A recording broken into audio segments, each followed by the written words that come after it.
Problem 7। Problems আমরা করতেছিলাম হচ্ছে রিস্ক অ্যান্ড রিটার্ন। তাহলে রিস্ক অ্যান্ড রিটার্নে আমরা গত ক্লাস 8 নাম্বারটা করছিলাম।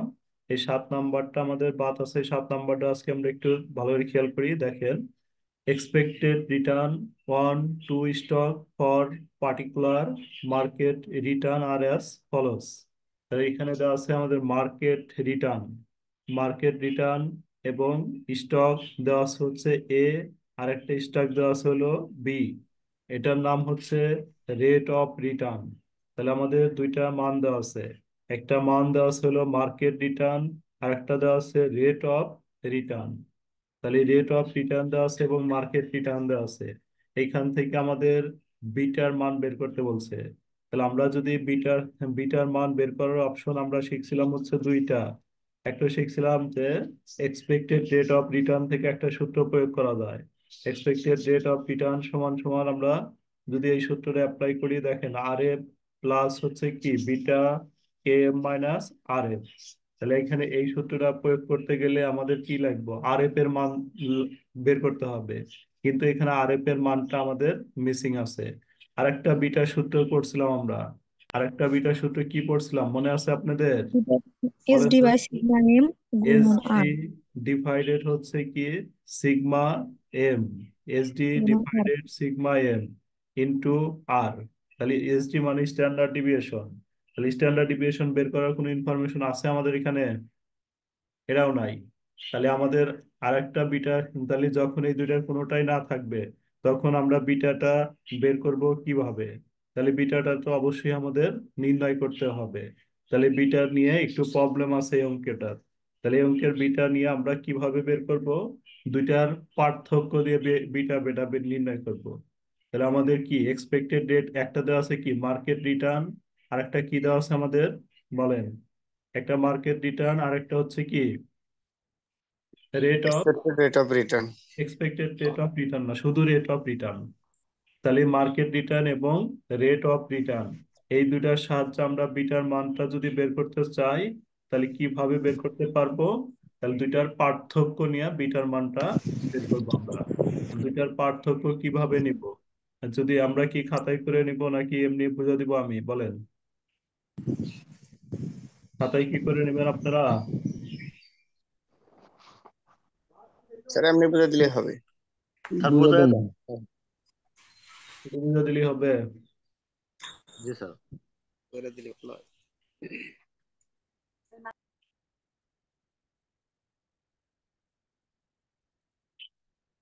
দুইটার পার্থক্য দিয়ে বিটা বের করবেন এই যে এইভাবে, দেখেন।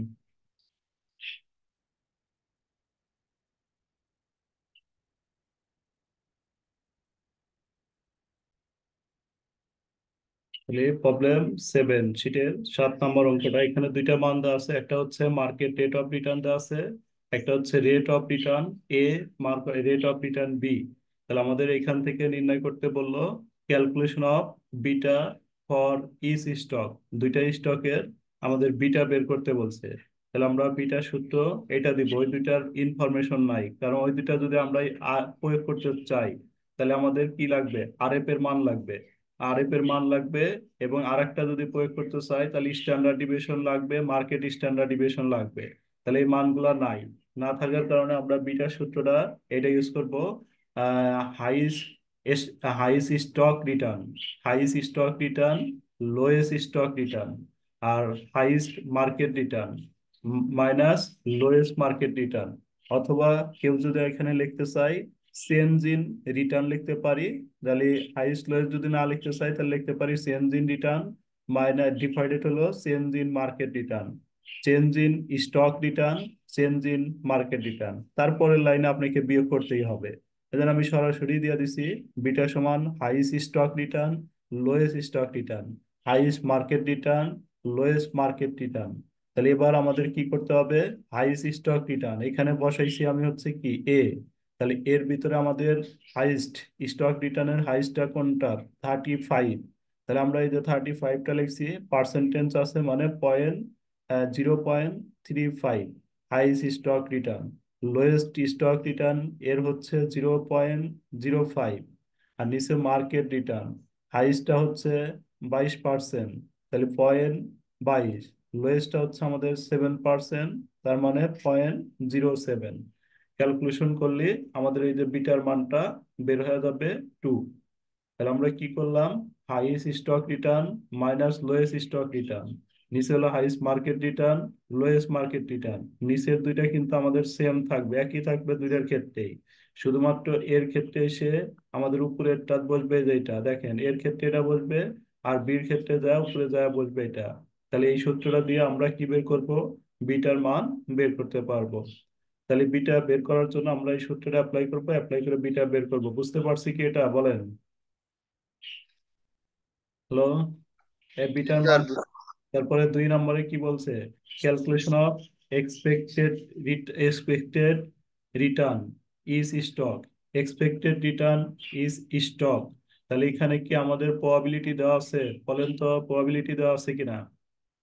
এক্সপেক্টেড রেট রিটার্ন, তাহলে আমাদের কি থাকতে হবে, প্রবাবিলিটি থাকলে আমরা কি সূত্র দিতে পারলাম, মানে বিটার ইনফরমেশন, তাহলে এক্সপেক্টেড রেট অফ রিটার্ন ই আর, তাহলে ইআর এর সূত্রটা আমরা দিতে পারলাম, মানে এক্সপেক্টেড রেট অফ রিটার্ন থাকলে দিতে পারলাম, মানে হচ্ছে গত ক্লাস আমরা করছি R1 ইন্টু কি দিতে পারতাম, P1, R1 ইন্টু P1, তারপরে R2 P2 এটা দিতে পারতাম। যেহেতু আমাদের প্রবাবিলিটি দেওয়া দেওয়া নাই, তাহলে আমরা এখানে দিব কি, এক্সপেক্টেড রেট অফ রিটার্ন হচ্ছে আমাদের কি দিতে হবে, R1, R1 ইন্টু হচ্ছে W1, W1 এর মান দেওয়া না থাকলে আমাদের যে কয়টা স্টক আছে এই কয়টা থেকে বের করব। তাহলে আমাদের কয়টা দেওয়া আছে, এর ভিতরে কয়টা দেওয়া আছে, দুইটা। তাহলে আরেকটা লিখবো, R1, R2 প্লাস হচ্ছে কি W2। তারপর ডাব্লুর মানটা এখন কিভাবে বের করবো আমাদের, দেখো স্টক কয়টার স্টক দেওয়া আছে, কয়টার ইনফরমেশন দেওয়া আছে, দুইটা না?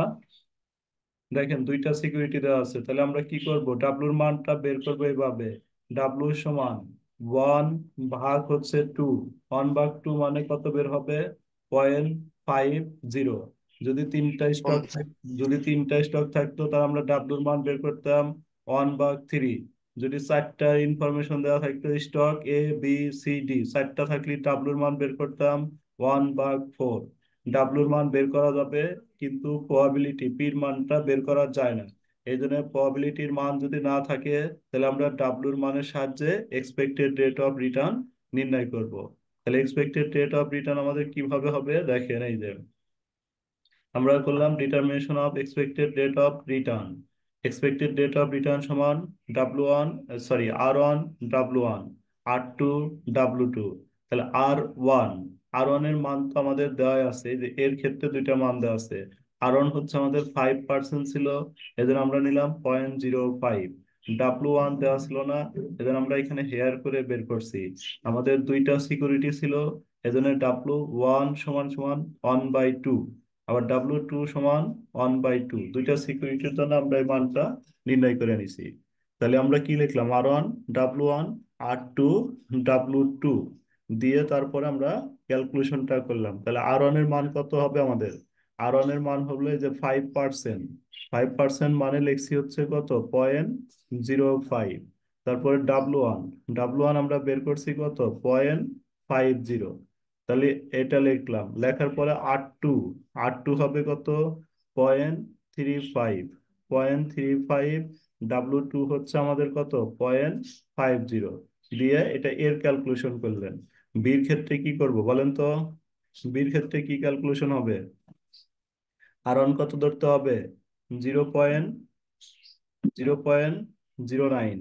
এটা না বির ক্ষেত্রে দেখেন, R1 হচ্ছে 0.09, W1 হচ্ছে আমাদের কত, 0.50, R2 কত হবে, R2 হবে হলো 0.19, W2 হবে হলো 0.50 দিয়ে এটা আমরা এক্সপেক্টেড রেট অফ রিটার্ন করতে পারবো। তাহলে আমরা এক্সপেক্টেড রেট অফ রিটার্নটা এভাবে ক্যালকুলেশন করবো। Zero five expected rate of return কি আমরা বুঝতে পারছি বলেন? না, স্যার এই W2 টা আবার একটু বুঝান তো। W2, W1টা মানে কেন হইলো? W1 হলো প্রবাবিলিটি নাই, প্রবাবিলিটি না থাকলে ডাব্লু সাহায্যে অঙ্ক করতে হবে। তাহলে ডাব্লুটা বের করার নিয়ম হচ্ছে, যে কয়টা সিকিউরিটি থাকবো কে এইটা দ্বারা ভাগ করতে হবে। ধরেন আমার 5টা সিকিউরিটি আছে, তাহলে 1 ভাগ হচ্ছে 5, তাহলে 1/5 দিলে যে ডাব্লুর মান 5টায় বের হয়ে যাবে। 4টা সিকিউরিটি আছে, 1 কে 4 দ্বারা ভাগ করতে হবে, 4টায় বের হবে। আমাদের কয়টা দেওয়া আছে, স্টক দেওয়া আছে কি কি এখানে? একটা হচ্ছে স্টক এ, আর একটা হচ্ছে স্টক বি। কয়টা স্টক দেওয়া আছে? দুইটা। দুইটা। তাহলে আমরা কি করব, 1/2, 1/2 দিলে এই যে 0.50, দুইটার জন্যই ডাব্লুর মান 0.50। তারপরে আমরা এক্সপেক্টেড রেট অফ রিটার্ন এখন প্রয়োগ করতে পারবো। কিভাবে প্রয়োগ করব? এই যে R1 × W1, R1 × W1 bracket, তারপরে প্লাস R2 W2, এইভাবে করতে পারবো। প্রবাবিলিটি না থাকলে ডাব্লুর বের করে নিয়ে তারপরে হচ্ছে এক্সপেক্টেড রেট অফ রিটার্ন বের করব। বলেন বুঝছেন কিনা? জি স্যার। কারো সমস্যা আছে 1 নম্বর 2 নম্বর বোঝা? না স্যার।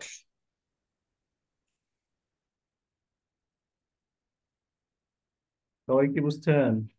তাহলে 3 নম্বর রিকোয়ারমেন্ট আমাদের কি চাইছে দেখেন। 3 নম্বর রিকোয়ারমেন্ট চাইছে হচ্ছে আমাদের এই যে 3 নম্বরে যা বলছে, if the risk free rate of return, risk free rate of রিটার্নের মান দেওয়া আছে একটা। If the risk free rate of return 7%, what is, কি বের করতে বললো? SML। তাহলে SML টা নির্ণয় করতে বলছে। মার্কেট আমাদের দিয়ে দিছে risk free rate of return, কিন্তু আমাদের বের করতে বলছে SML। তাহলে SML এর সূত্রটা আমরা প্রয়োগ করব।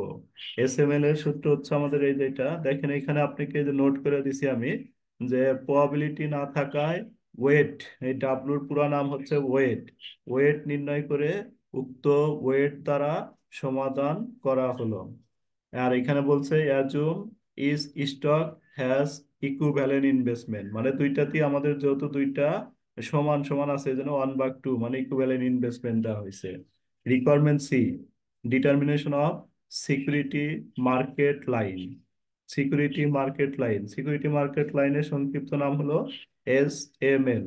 তাহলে SML এর জন্য আমরা এই সূত্রটা লিখবো, এটা আমরা শীটের সাথে পড়ছি। SML সমান সমান RF plus beta KM minus RF।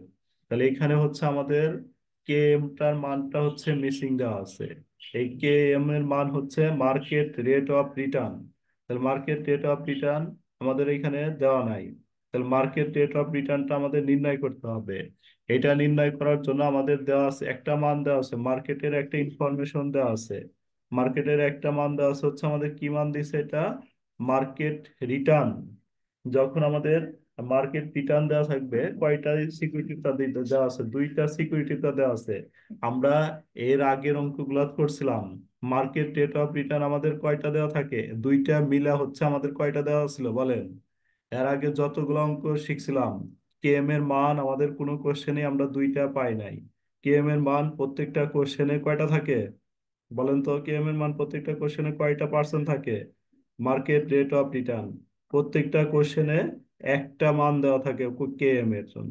KM এর জন্য কোনো কোশ্চেনে আমরা দুইটা মান পাইনি। যদি দুইটা মান কোনো সময় পাই, এই যে যেমন এখানে মার্কেট রেট অফ রিটার্ন দেখেন দুইটা দেওয়া আছে, তাহলে দুইটা দেওয়া থাকলে আমাকে কি করতে হবে, এই দুইটার মিক্সার দিয়ে একটা মানে পরিণত করতে হবে, তারপরে অঙ্ক করতে হবে। তাহলে এই দুইটা মান দিয়ে দিছে ওরা, দুইটা বা তিনটা যদি দেওয়া থাকে, তাহলে এই দুইটা তিনটা চারটার মিক্সার দিয়ে আমাকে একটা মান বের করতে হবে কেএম এর মান, তারপরে ম্যাথটা সলভ করতে হবে। তাহলে আমরা কিভাবে করতে পারি, এখানে শুধু সূত্রটা লিখে রাখলাম। লিখে রেখে এই যে কেএম, কেএমটা বের করবেন হচ্ছে M1 W1, M1 W1 plus M2 W2। যদি আমাদের আরেকটা থাকতো তাহলে কি করতাম, এর সাথে আরেকটা আমরা অ্যাড করতাম, M3 প্লাস ইন্টু হচ্ছে কি লিখতাম, W3। যদি আমার তিনটা মান থাকে তাহলে তিনটা নিয়ে এভাবে কাজ করব। তাহলে এই যে কে এম এর মানটা আমরা এখানে এভাবে বের করব। M1, M1 হচ্ছে আমাদের 0.7, ওয়েটটা তো আমরা বের করছি 0.50। M2 হচ্ছে 22%, 0.22। আর W2 হচ্ছে 0.50। দেখেন ক্যালকুলেশন করলে এবার আপনি একটা কেএম এর মান পেলেন, কয়টা মান পেলেন কেএম এর বলেন?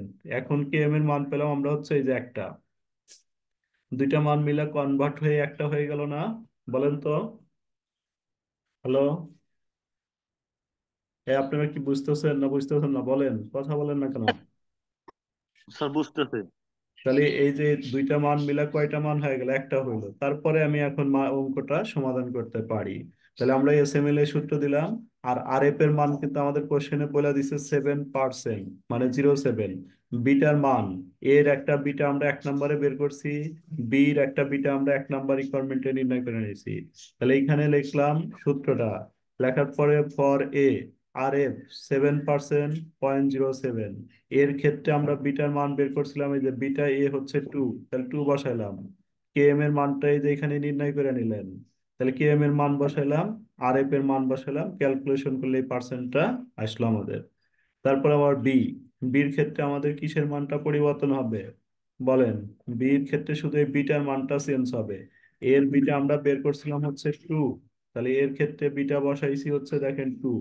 আর বির ক্ষেত্রে আমরা 1 নম্বর রিকোয়ারমেন্টে বিটা বের করছি 0.67, তাহলে এখানে 0.67 দিয়ে ক্যালকুলেশন করলে আমাদের এটা হবে। দেখেন একদমই সহজ ক্যালকুলেশন।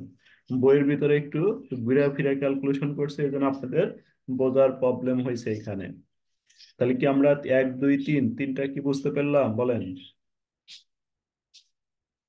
3 নম্বর পর্যন্ত কি বুঝতে পারছি না কি বলেন? একটু দ্রুত কথা বলতে হবে রে ভাই। 1 2 3 কি বুঝতে পারছেন কিনা? স্যার আমরা যে বি পার্টে 9 নাম্বার করলাম যে এসএমএল হলো কে এম মাইনাস আর এফ, জি স্যার এটাকে তো আপনি ইয়ার বের করলাম। কি বের করলাম? ইয়ার বের করলাম, উনি ইয়ার নির্ণয় করতে বলছি, ইয়ার বের করছি। এসএমএল চাইছে না, এসএমএল মানে K M minus R F না? হ্যাঁ, K M minus S M L মানে স্যার বি। ওই যে বি পার্টে 9 নাম্বার করছিলাম এভাবে, তো এসএমএল চাইলে আমরা কে এম মাইনাস আর এফ এর মান বার করছি। ওইখানে আবার কে এম মাইনাস আর এফ পুরা সূত্রই তো দিছি, ওই সূত্রটাই তো প্রয়োগ করছি। সূত্রটা প্রয়োগ করে ওইখানে কে এম মাইনাস আর এফ কেন বের করছি, পরে আবার হচ্ছে আমাদের কিসে একটা মান আলাদা আলাদা বের করতে বলছে, আর এফ এর মানটা আলাদা আলাদা বের করতে বলছে, এই জন্য দুইটা মান থেকে আবার আর এফ এর মানটা বের করা হয়েছে। আমরা এখানে যে সূত্র প্রয়োগ করছি ওইখানে ওই সূত্রে প্রয়োগ করছি। ওইখানে দুইটা রিকোয়ারমেন্ট আমি দেখাচ্ছি, এটা শেষ করে দেখেন। এইটুক কি বুঝছেন কিনা বলেন? তারপর আমাদের বলছে কি ডি নাম্বার বলছে calculation of alpha each stock. দুইটা স্টকেরই কি বের করতে বলছে আমাদের? আলফা নির্ণয় করতে বলছে। তাহলে আমরা লিখলাম হচ্ছে ডিটারমিনেশন অফ আলফা। লেখার পরে we know that alpha alpha সমান expected return minus S M L, expected return minus S M L. তাহলে এক্সপেক্টেড রেট অফ রিটার্ন কি আমরা বের করে নিছি না 2 নম্বর রিকোয়ারমেন্টে? বলেন। এক্সপেক্টেড রেট অফ রিটার্ন এই যে দেখেন 2 নম্বর রিকোয়ারমেন্ট বি নাম্বারে আমরা বের করে নিছি। এক্সপেক্টেড রেট অফ রিটার্ন একটা বের করছেন 20%, একটা বের করছেন কত? 20%। আর একটা হচ্ছে 14%। দুইটাই এক্সপেক্টেড রেট অফ রিটার্ন বের করছি 20, আর একটা হচ্ছে 14। এস এম এল ও আমরা দুইটা বের করলাম, একটা 22, একটা 12। তাহলে আমরা কি করছি? আলফা সমান expected return minus S M L. তাহলে এই যে এক্সপেক্টেড রিটার্ন 20 আর এস এম এল হচ্ছে এর বের করছেন হচ্ছে 22, বিয়োগ করেন। তারপরে বির হচ্ছে 14, এস এম এল হচ্ছে 12, বিয়োগ করলে আমাদের আলফাটা হয়ে যাবে। এটাই হচ্ছে আমাদের 7 নাম্বার ম্যাথটা ছিল। সহজ ম্যাথ ছিল, কিন্তু বইয়ের ভিতরে একটু ঘুরে ফিরে করে দিছে, এই জন্য আপনাদের অঙ্কটা হয়তো বোঝার প্রবলেম হয়েছিল। এবার কি বুঝতে পারছেন ওটা সাগর? বলেন। হ্যালো? হ্যালো? জি স্যার। জি স্যার, বুঝছি। এই যে এটা দেখেন এস এম এল এটা চাইছিল আমাদের এখানে, এস এম এল চাইছে, তাহলে আমাদের এস এম এল বের করতে বলছে, কিন্তু এখানে আমাদের কে এম এর মান দেওয়া আছে কিনা দেখেন, খোঁজেন। কে এম দেওয়া ছিল, এখানে আমাদের দেওয়া ছিল নেক্সট 10 ইয়ার এক্সপেক্টেড রিটার্ন হচ্ছে 10%। এক্সপেক্টেড রিটার্ন মানে কিসের মান দেওয়া ছিল? এটা ইয়ার এর মান দেওয়া ছিল। Expected rate of return bitter মান দেওয়া ছিল 0.90। আর হচ্ছে রিস্ক ফি মানে আর এফ এর মান দেওয়া ছিল। তাহলে আমার এই যে কিসের মান, এই কে এম এর মানটা মিসিং আছে। তাহলে কি আমাদের কে এম এর মানটা মিসিং ছিল, এই জন্য আমরা এই দুইটাই একত্রে বের করে নিছি, এই যে দুইটা। এই দুইটা বের করে নিয়ে তারপরে মানটা বের করছি।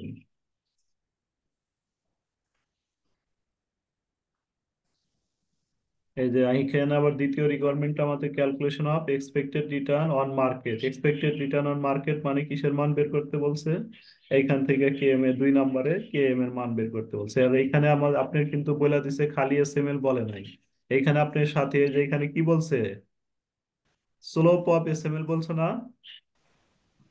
এই দেখো কি বলছে এখানে, Look up SML. স্লোপ মানে হচ্ছে এই যে দুইটার মান বের করতে হবে। স্লোপ অফ এসএমএল, শুধু এসএমএল বললে আমরা যেটা ক্যালকুলেশন করলাম এটা। আর স্লোপ করার কারণে আমাদের ওই দুইটার মান বের করছি। বলেন ক্লিয়ার বলছেন নাকি, নাকি আবার বুঝাবো বলেন সাথী? জি স্যার, বুঝছি। তাহলে এই স্লোপটার কারণে আমরা এই দুইটার মান বের করছি এখানে। এই অন্যরা কথা বলতেছেন নাকি, আপনারা কি বুঝতেছেন না নাকি? জি স্যার, বুঝতে পারছি।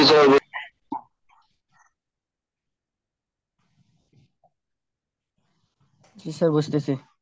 আচ্ছা, তাহলে 8 নম্বর অঙ্ক আমরা করছি। 8 নম্বর অঙ্ক গত ক্লাসে করছিলাম, তাহলে এটা আমাদের দরকার নেই। 8 নম্বরটা করছিলাম, আর আপনাদের হোমওয়ার্ক দিছিলাম আমি, যে এগুলো হোমওয়ার্ক দিছিলাম, এগুলো বাসায় করছিলেন আপনারা? তাহলে আমি জি স্যার, বুঝছি। স্যার, আচ্ছা আপনার ওই একটা অঙ্ক প্রবলেম ছিল যে 3টা স্টক থাকলে ওই যে পোর্টফোলিও রিটার্নটা, পোর্টফোলিও স্ট্যান্ডার্ড ডিভিশনটা কিভাবে বের করে, মানে সূত্রটা বসান। আছে, সামনে আছে, আসতেছি দাঁড়ান, সবই আছে। তাহলে আমরা প্রবলেম 9টা তাও আবার বুঝে দিচ্ছি, দেখেন। ওই আমরা ওই কি 7, 8 আর 9 একই, তারপরে 9টা আবার বুঝে দিচ্ছি আমি, দেখেন, যাতে আমাদের 8টা আরেকটু ভালো পারা যায়। প্রবলেম 9 স্যার, স্যার বলে। ওটা শেষ নাকি অঙ্ক আগেরটা শেষ? হ্যাঁ, আগেরটা তো শেষ। স্যার আমার স্যার নেটওয়ার্ক প্রবলেম ছিল স্যার, ডি নম্বর রিকোয়ারমেন্ট বুঝি নাই তো। সেটা তো বলেন নাই ভাই। ডি স্যার নাম্বার, নেটওয়ার্ক সমস্যা ছিল দুটো স্যার। ডি নাম্বার দেওয়ানি। রিকোয়ারমেন্ট কি বলছে আমাদের? Alpha of each stock. আলফা। তাহলে আলফা বের করছি আমরা হচ্ছে দুইটা পার্থক্য, দুইটা ডিফারেন্স করে, যে আলফা সমান সমান, আলফা সমান সমান লিখবেন হচ্ছে, এই কি লিখছি আমরা, expected rate of return minus হচ্ছে এসএমএল। তাহলে এক্সপেক্টেড রেট অফ রিটার্ন দুইটা বের করছি, দুইটা বের করে তার থেকে আলফাটা বা এক্সপেক্টেড রেট অফ রিটার্ন বের করার পরে আমরা কি করছি, আলফাটা বিয়োগ করে দিছি শুধু। দেখেন এই যে দেখাচ্ছে আবার,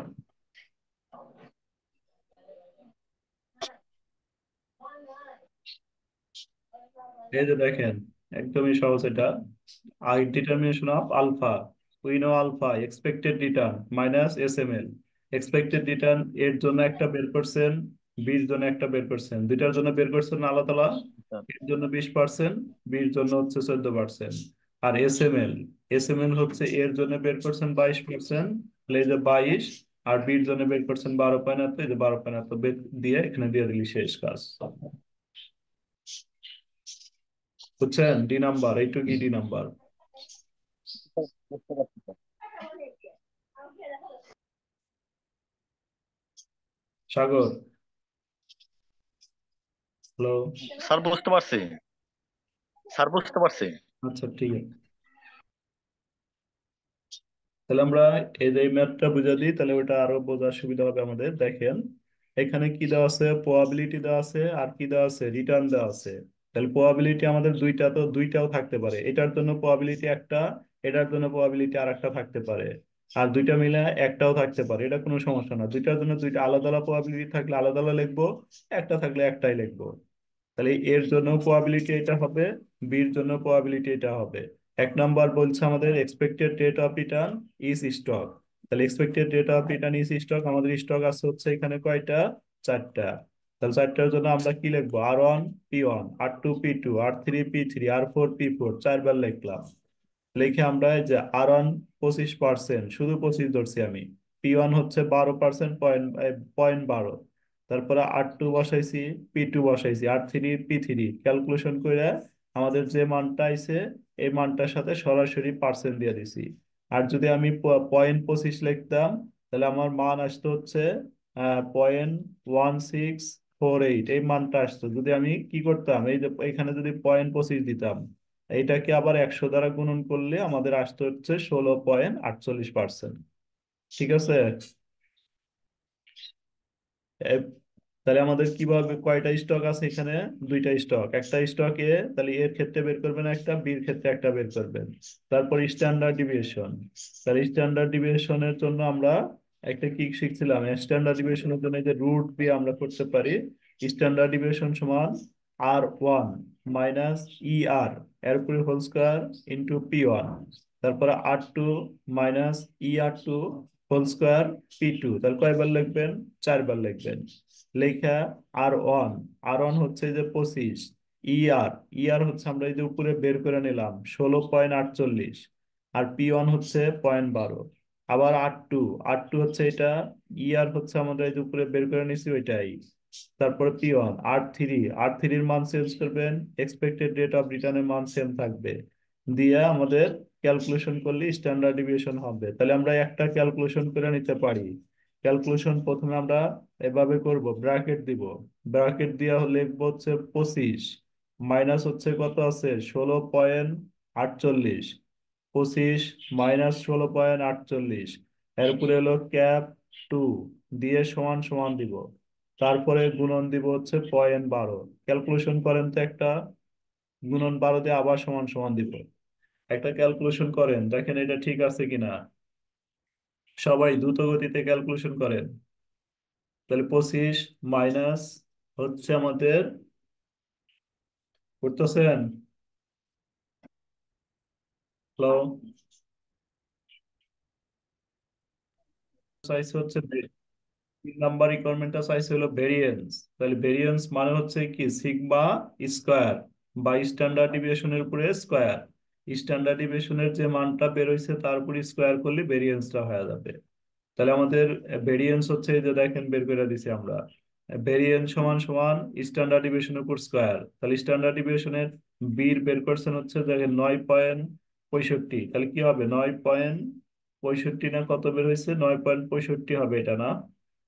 এটা একটু আপনারা ক্যালকুলেশন করেন। 9.65 তার উপর স্কোয়ার দিবেন, স্কোয়ার দিয়ে যেটা আসবে এটা। আর এর বের করছি আমরা কত?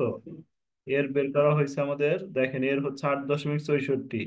তাহলে এই যে এর মান হচ্ছে 8.64, 8.64-র উপরে আমরা কি দিলাম? ক্যাপ দিলাম 2, দিলেই আমাদের স্কোয়ার দিয়ে দিলেই হয়ে গেল।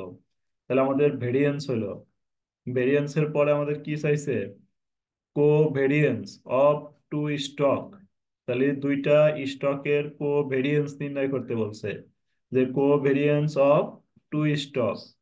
তাহলে কোভেরিয়েন্স অফ টু স্টকের, কোভেরিয়েন্সের টু স্টকের এই যেটা বসাবেন, covariance A B. Two stock মানে হচ্ছে কি বলছে? A B. তাহলে এটা হচ্ছে এসডি স্কয়ার, এসডি এ গুণন হচ্ছে এসডি বি। অথবা কেউ যদি সিগমা দিয়ে লেখেন, তাহলে সিগমা এ ইন্টু কি হবে? Sigma A into sigma B, দিয়ে দুইটা মান ক্যালকুলেশন করলে আমাদের কোভেরিয়েন্স হয়ে যাবে টু স্টক। তারপরে কোরিলেশন চাইছে। কোরিলেশন মানে উপরে হচ্ছে কোভেরিয়েন্স, দেখেন উপরে কোভেরিয়েন্স, নিচে SD A into SD B. তাহলে কি কোভেরিয়েন্স এর মান, এই যে দেখেন এই দুটো উপরে কোভেরিয়েন্স যে কথা, আবার কোরিলেশনে একই কথা। দেখেন এই যে এখানে কিন্তু আমরা উপরে কোভেরিয়েন্স এর মান বের করছি, এই যে কোভেরিয়েন্স এ বি বের করছেন হচ্ছে কত, এ কি কি গুণন দিছেন? এস ডি এ গুণন দিছেন, এস ডি বি দিছেন, নিচেও কিন্তু একই আছে, S D A S D B. তাহলে কোভেরিয়েন্স এর মান এটা উপরে বসালাম, আবার তো এটাই নিচে আসবে না? বলেন, ওই মানটাই কি আবার নিচে আসবে না? হ্যালো? একই তাই তো আছে, দুইটাই একই আছে না? বলেন, কোভেরিয়েন্স বসাইলাম, জি স্যার একই। তাহলে মান হবে কত? দুইটা যদি একই হয় উপরে নিচে ভাগ করলে কত হয়ে যাবে? 1 হয়ে যাবে। 1। তাহলে আমাদের ওইটা নিয়মে এই যেটা আছে, এইটা বাসায় করবেন, হোমওয়ার্ক 1। স্যার হ্যাঁ বলেন। কোভিরিয়েন্সের স্যার আরো দুইটা সূত্র আছে না? হ্যাঁ ওটা কোবালিটি থাকতে একটা।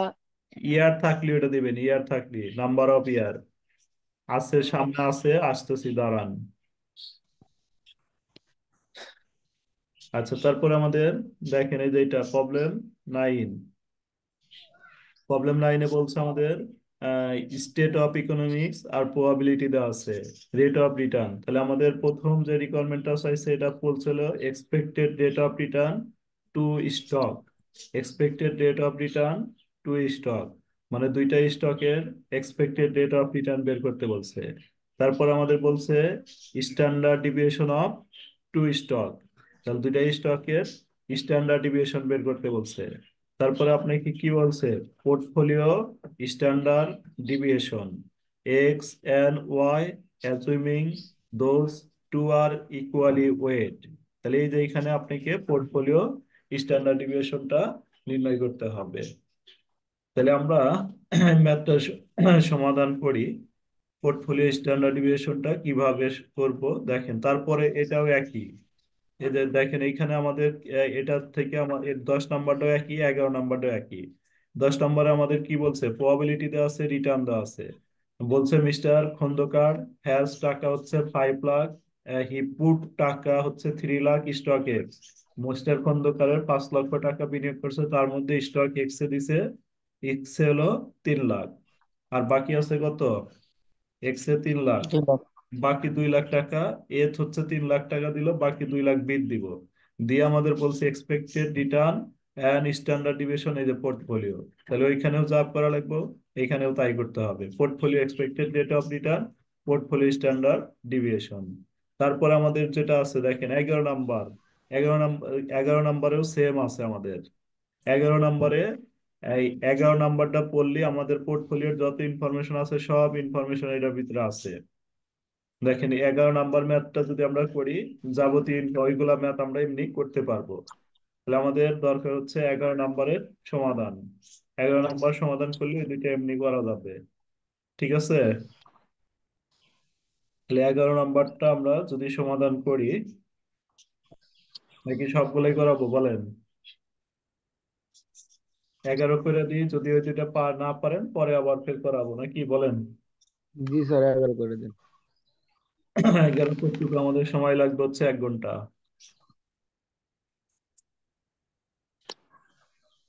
তাহলে আমরা আজকে না করি, আগামীকাল 11 করাবো নি।